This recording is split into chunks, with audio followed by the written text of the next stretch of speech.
निशान है।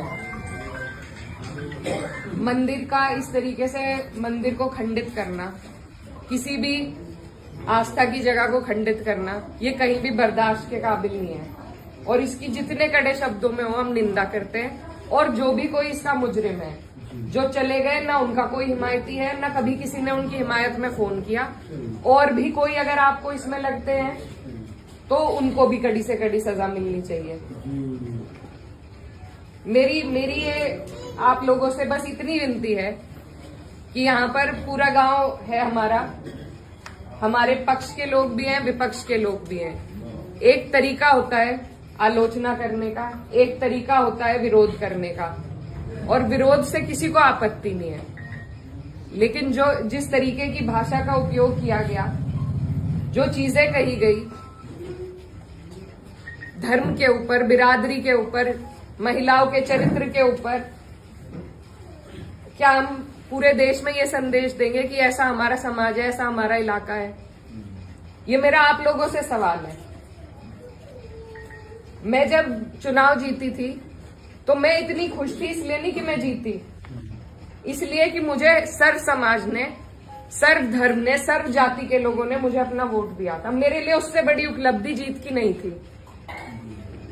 और हर जगह आप देखेंगे, अगर मैंने कई बार ये बात कही कि मेरे लिए सबसे बड़ी उपलब्धि ये है कि मुझे सबने वोट दिया, सबने अपना आशीर्वाद दिया, अपनी बेटी माना, अपनी बहन माना, और आप सभी मेरी हिम्मत हो।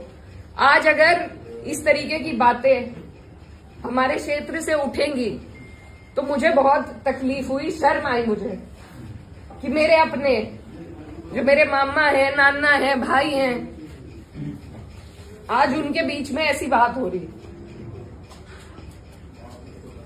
और ये सिर्फ मुझे गाली नहीं है, मेरे इलाके की, मेरे समाज की, मेरे इस इलाके की जितनी भी बेटियां हैं, जो मुझे ये आके कहती थी कि दीदी हम भी आपकी तरह आगे बढ़ेंगे, हम भी आगे निकलेंगे, उन सब के कदम इससे डगमगाएंगे।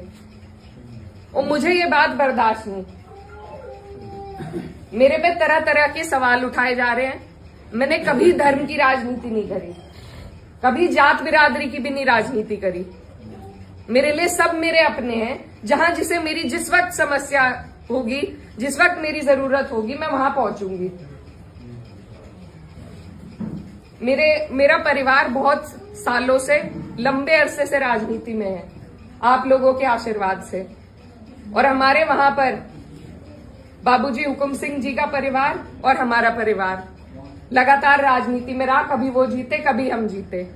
लेकिन मैं आज उन्हें नमन करते हुए आपको ये बताना चाहती हूँ, कभी ऐसा नहीं हुआ कि किसी ने किसी पर व्यक्तिगत टिप्पणी करी हो, किसी ने किसी को इस तरीके की ओछी बातें कही हो। तो वो एक राजनीति का स्तर था। और आज जो राजनीति का स्तर हम लेके आ रहे हैं, मेरे काम हो सकता है लोगों को पसंद ना हो, बिल्कुल 5 साल बाद मुझे आपके बीच में आना है। मैं किसी आपकी कसौटी पे खरी नहीं उतरी, मैं वोट मांगने की भी हकदार नहीं, और आपको देना भी नहीं चाहिए। लेकिन अगर कोई आपके इलाके से कोई लड़की अगर हौसला कर रही है, आगे बढ़ रही है, तो क्या उसे गालियां मिलनी चाहिए? क्या मैं आपके समाज की बेटी नहीं हूं? ऐसी ऐसी बातें रोज देख देख कर कि इन्होंने तो धर्म बदल लिया था, ये तो सब हमारे इतिहास का हिस्सा है। इसका जवाब मैं दे सकती हूँ या कोई और दे सकता है क्या? मुझे किसी ने कहा कि अपने पिता की तरह कभी कभी खनक आती है आवाज में, तो मैं वो बात बदल नहीं सकती। मेरे खून में शामिल है, बिरादरी भी खून में शामिल है। निकाल लो, आप निकाल लो मेरा खून।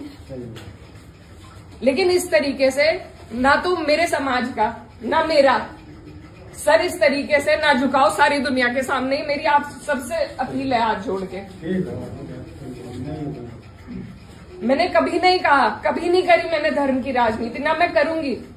बहुत आसान है अगर मैं सिर्फ मुसलमानों की बात करूं, बहुत आसान है, मुझे कहीं भी नहीं जाना। हिंदू मुस्लिम सब कर रहे हैं, बहुत आसान है, लेकिन मैं करना नहीं चाहती। आप सब मेरे अपने हो और मैं करूंगी भी नहीं। कोई कितना ही धकियाए, ये मेरी कसौटी है और पूरे 4-5 साल जो भी मेरा टाइम बचा उस पर मैं खरी उतरूंगी। मैं कभी भी इन लोगों से दब के उस रास्ते पे नहीं चलूंगी जहां ये मुझे चलाना चाह रहे हैं। मेरे इलाके ने जो हम सबका सर ऊंचा करा, दिल्ली की मीडिया तक ने इस पर रिपोर्ट बनाई कि वहां से ऐसा उदाहरण पेश हुआ है कैराना से।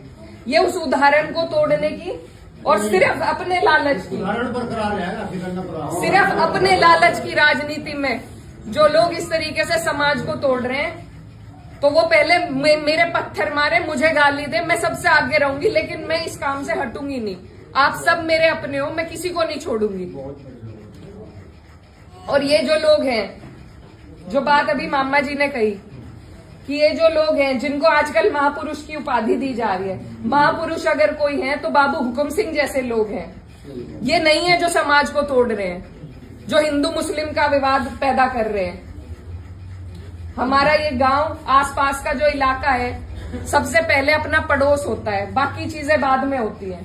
और जब पड़ोस में इस तरह की नफरत भर दी जाएगी, बो दी जाएगी, तो बताइए हम कहां जाएंगे। आज मैं इस गांव में आई, मेरे पे ये भी इल्जाम लगाए गए कि 10 दिन से आई नहीं। पुलिस का हाल देखो यहाँ पर, रात से प्रशासन का मेरे पे फोन है, आप क्यों जा रही हो वहां? क्यों ना जाऊं मैं? मेरा इलाका नहीं है ये, कौन रोक देगा मुझे?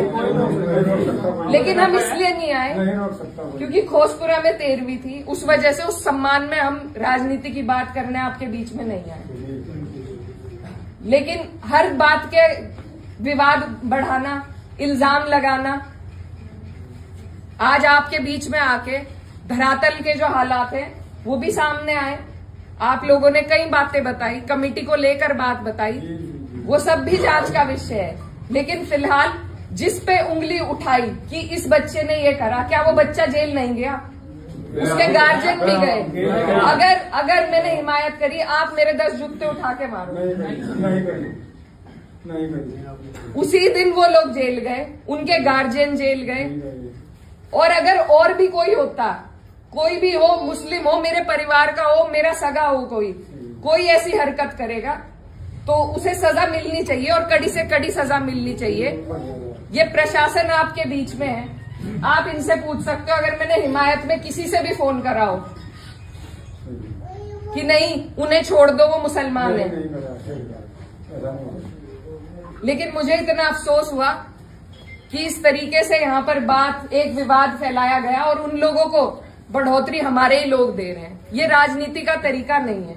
आप आलोचना करो, आप मेरे काम की निंदा करो, लेकिन एक तरीका है, हमें राजनीति का स्तर घटाना नहीं है, बढ़ाना है। मैं जहां जाती हूँ मुझे बहुत फक्र होता है, लेकिन 10 दिन से मेरा मनोबल इतना कम हुआ कि मेरे ही इलाके के लोग इस तरीके से गाली गलौज करके अगर उदाहरण पेश करेंगे तो कहीं ना कहीं जवाब दे तो मैं भी हूं उसकी, आप भी हैं, मैं भी हूं।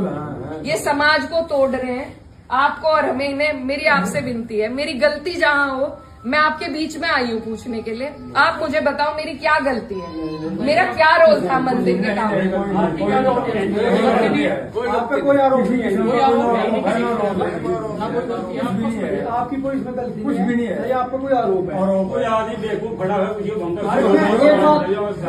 मैं एक बात बोलता हूँ, वे जो लोग गाली देने वाले हैं, वो वीडियो कटिंग है, वो हमारे गांव का वीडियो नहीं है, वो लोग हमारे गांव के बिल्कुल नहीं है। विरोध राजनीतिक रूप से आपको कोई भी विरोध करेगा, हम करेंगे, पर मेरे गांव के लड़के थे, बीरा खेड़ी के लड़के हैं, 16-17 लड़के हैं। और इस समाज की तो ये परंपरा है, इस समाज की तो ऐतिहासिक ये परंपरा रही कि पंचायतों में बैठ के हम सारे फैसले कर लेते हैं। बिल्कुल जी।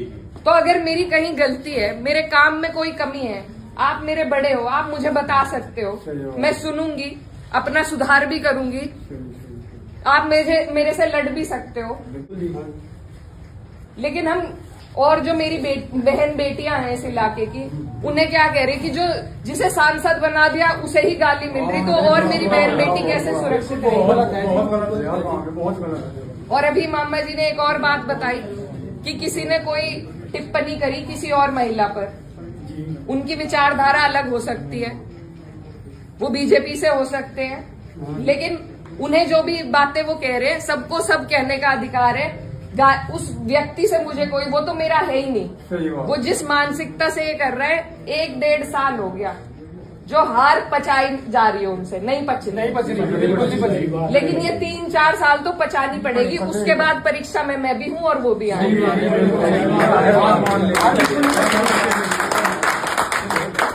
जब मेरी माताजी 2019 में चुनाव हारी थी, तो यहाँ से जो पूर्व सांसद जी थे वो चुनाव जीते।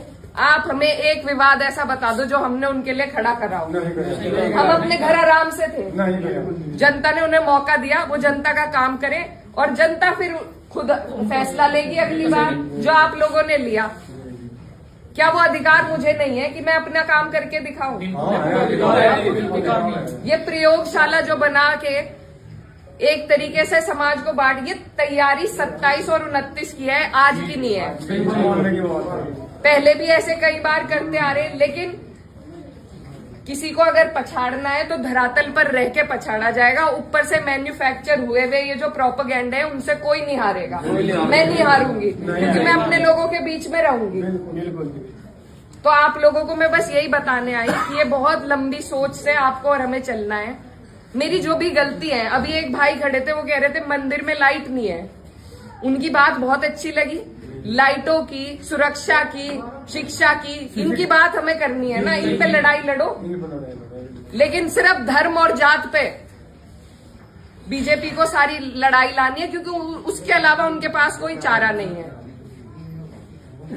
और अगर मैं खंडन करती हूँ उस लड़के का जिसने उस बहन को कुछ कहा है, मेरा सवाल माननीय पूर्व सांसद जी से है, क्या वो अपने समर्थक का खंडन करेंगे जिनसे वो मुझे गाली दिलवा रहे हैं? क्या उनके घर में बहन बेटी नहीं है? सही है जी सवाल। मेरा सवाल सीधा सिर्फ उनसे है कि उनका अत्यंत नजदीकी समर्थक, पहले मुझे मुल्ली कहा गया, मुझे आतंकवादी कहा गया, मेरे बाप तक को गाली दी गई, मेरे भाई को कहा गया। जो लोग ये पूछते हैं कि मेवात वालों को माफ कर दिया था और उसे क्यों नहीं माफ किया, उन्हें मैं ये बताना चाहती हूँ कि ये पहली घटना नहीं है, ये पहली नहीं है घटना। और सीधी सीधी जो गंदी गालियां दी गई हैं, वो सिर्फ मेरे नहीं लगी, मुझे नहीं फर्क पड़ता, ना उस व्यक्ति से पड़ता, ना उसके चरित्र से पड़ता, ना उसकी बोली से पड़ता, लेकिन जो संदेश समाज में जा रहा है। और मुझे खुद कप्तान साहब का फोन आया कि आप तहरीर भिजवाइए, मैंने नहीं उन्हें करा, वो भी आज यहीं पे हैं, कोई भी जाके उनसे ये बात पूछ सकता है। क्या मैंने उन्हें करा था कि तहरीर दो? कप्तान साहब ने खुद मंगवाई। और ऐसे लोगों के खिलाफ कार्रवाई होनी चाहिए। एक तरफ तो ये सरकार हमारी बहनों को एसडीएम की कुर्सी पर एक एक दिन के लिए बैठा रही है, जब उन कुर्सियों की शोभा ही नहीं रहेगी, कोई गरिमा नहीं रहेगी, तो क्या फायदा है वहां बिठा के, जब उन्हें कोई भी गाली दे देगा। मैं तो नहीं समझती इससे महिलाएं आगे बढ़ेंगी। ये मेरा अकेली का विषय नहीं है, ये इस इलाके की हर उस महिला का विषय है जो लड़की पढ़ लिख कर एक कदम बाहर रख रही है। अगर इसी तरह के गुंडे मवाली बाइकों पे घूम घूम के उन्हें गालियां देंगे, जब वहां की जनप्रतिनिधि को दे रहे हैं, तो कल को क्या गारंटी है मेरी बहनों को नहीं देंगे? कुछ भी नहीं है। तो ये जो प्रथा चलाई जा रही है, इसे रोकना पड़ेगा, इसे तोड़ना पड़ेगा। हम अपनी एकजुटता से ही जवाब दे सकते हैं, और मुझे बस आपके आशीर्वाद की जरूरत है। और मेरा सवाल बस आप लोगों से है कि ऐसे लोगों को महापुरुष की उपाधि ना दे, ऐसे लोगों को बढ़ावा ना दे, इससे हमारा समाज टूट रहा है। हमें जरूरत है अपने समाज की तरक्की की बात करें, उन चीजों की जिनकी हमें जरूरत है। ऐसे लोगों को बढ़ावा देके इनकी ही राजनीति आगे बढ़ती है, इनकी रोटियां सिकती हैं, और कोई इनकी बात नहीं है, वजह नहीं है। तो मैं आप सबसे बस यही आग्रह करती हूँ कि मैं आपके बीच में हूँ। गांव का कोई भी बुजुर्ग मुझे बता दे मेरी क्या गलती थी, मेरा क्या रोल था, मैं पूछने आई हूँ। हमें भी नहीं पता है गाँव में जितने बड़े रात का मामला था, हमें भी नहीं पता। पूरा गाँव इस बात से मतलब कि कहीं कोई गलती नहीं है। हम तो पूरी यहाँ पड़े थे जल्दी दूर, ये पीछे तो हंगामा होता आया, एकदम गेट खोल के बाज खड़े, पर क्या हो गया गाँव में भाई? जिस दिन ये घटना हुई मंदिर पे जिस टाइम हुआ था, 90% गाँव को अगली शाम को पता चला कि वहाँ सब कुछ हो गया। आसपास के आगे तो बवाल बिछा दिया जो आसपास हीरा खेड़ी खबर चली गई और संगठनों में खबर चली गई, क्या छप्पर में खबर नहीं थी? सब रुके कहीं गाँव में निकल के रुका देख निकल गए। उससे पहले उन्होंने गाली दे ली थी, यानी उन्हें पहले ही पता लग गया था